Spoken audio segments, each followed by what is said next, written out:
we've always used this joke in the past, in the early days when I got into this. I think you probably have heard this as well. It's almost this whole thing about, saving the world one suit at a time.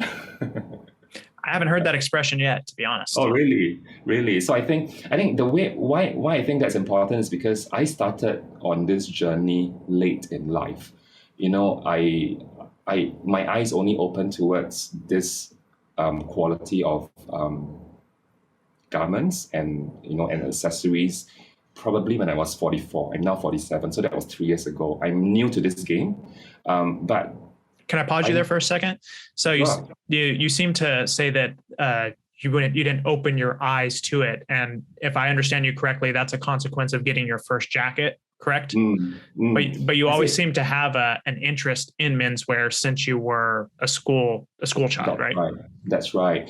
And I think what I wanted to say is that in my ongoing interactions with the menswear community, both in Singapore and internationally, one thing that I'm really encouraged by is how young the current community is. I'm talking to people as young as 17 who are approaching me for style tips. They're approaching me for advice on, they might be asking me a question like, for my first proper pair of shoes, what should I be looking out for? I do get lots of DMs of this nature in my inbox, and it's always a pleasure to answer them because the more I look at these things, the more I learn about what people are looking for, and the more I sharpen my skills in preparation for being in preparation for running the store as well, and in preparation for giving more live advice face to face. So I think one thing I'm really encouraged by is the fact that the community is getting a lot younger. They're Why do you think starting that young. is? I think that's because the power of Instagram, the power of social media, the power of YouTube, the power of looking at icons or people whom they consider icons, both dead and alive.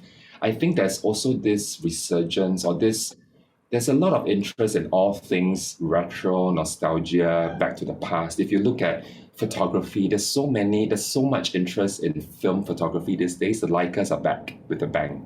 Leicas are more expensive than ever in the entire history. And I think there's a lot of interest in, anything that's old school, anything that's nostalgia, anything that is that appears to come from a different era, but is still relevant for the future.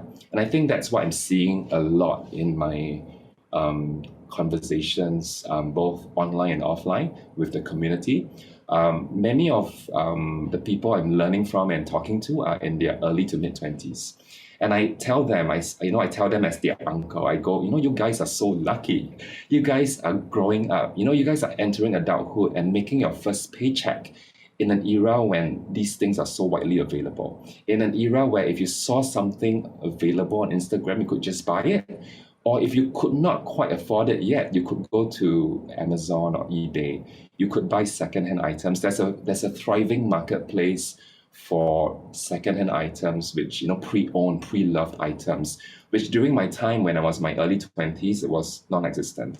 So my perspective is this, to these young guys out there, whether you are 17 or 27 and you are looking at these things, understand the fact that you did not make the same mistake I did, because if you think about it, I spent probably 20 years of my time spending lots of money on things which I'm no longer interested in wearing, no longer interested in, even giving storage space to. There were many items which, as you're aware, once we see the light and once we make this open, close inverted commas, sartorial transformation, it becomes a reset. It becomes a case where nothing else in your wardrobe works, and you've got to work towards starting from zero. And I think back then I wrote a blog post. I don't blog often. The last entry was more than 2 years ago before COVID.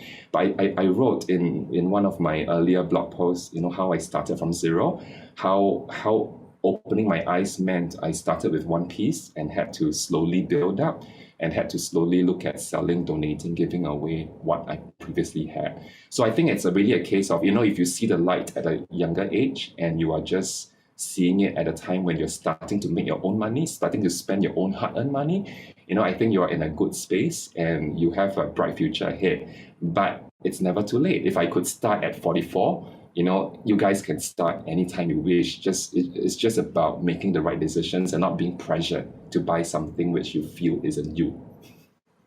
Yeah, that's also, I'd like to go a little bit deeper here, because it seems that, I mean, the audience for menswear, so to speak, or the consumer base for menswear, you're saying, is people who are younger and younger. But that seems to me slightly ironic, because generally people who are younger are really vulnerable to peer pressure.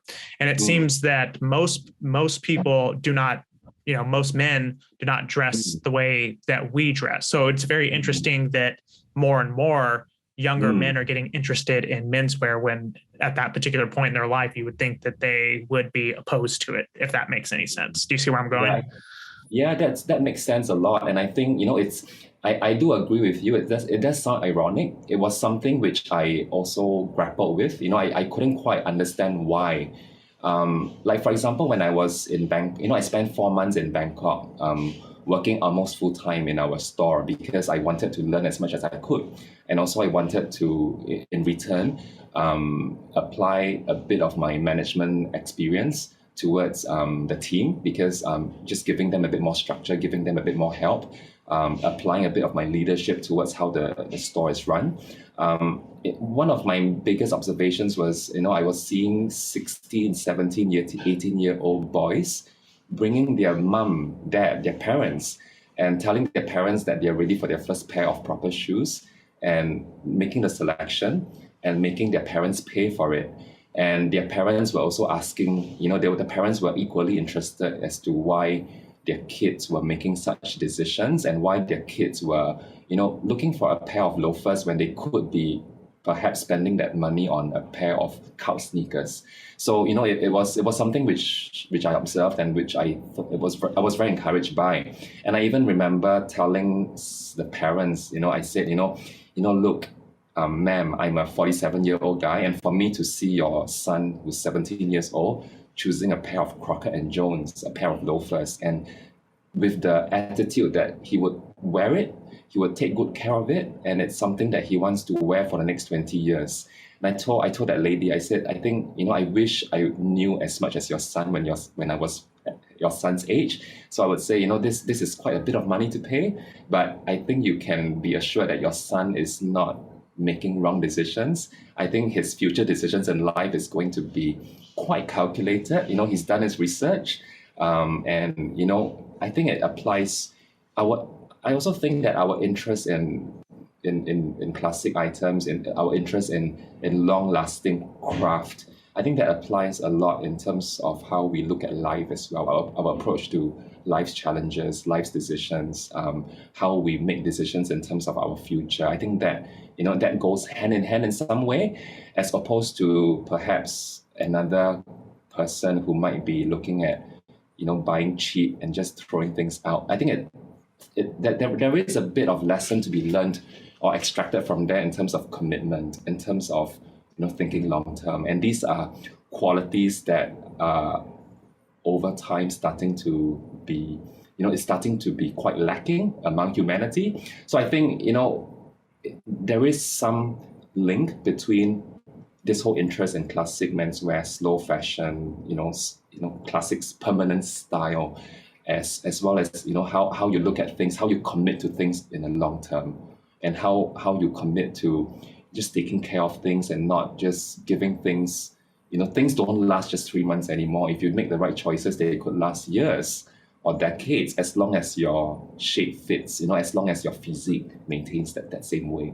So I think there is it's been seldom spoken about, but I'm starting to see that link between caring for items versus taking longer term commitment decisions.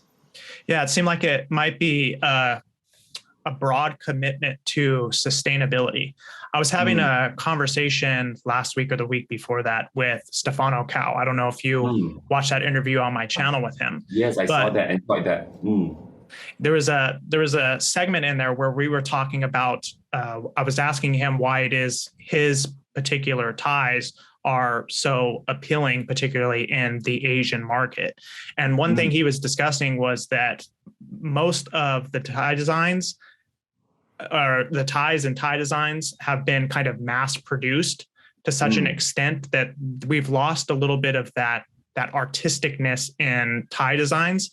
And people are just kind of like tired of seeing the same things. And he was attributing that again to mass marketing. It seems like there might be something similar going on here, where young men are interested in menswear because they're tired of just consuming things that don't last very long, and they want something that's perhaps a little bit more lasting and permanent. I do agree. I do see that relation as well. And I think something that's a bit more one-off, something that's different from what perhaps the other people in their peer groups might be looking for. And I think that's what's slowly transforming this industry as well. And I think, there's always this talk as well. In any country you go to, the people like us, people who like classic style, are a minority. Very, we are very rare. If you were to go out, even, in any city, if you were to go on the streets, even if you were to go to a 5-star hotel, to go to an event, let's say 100 people in a ballroom, for example, it's very likely that people like us account for maybe 5 or 6, if you're lucky.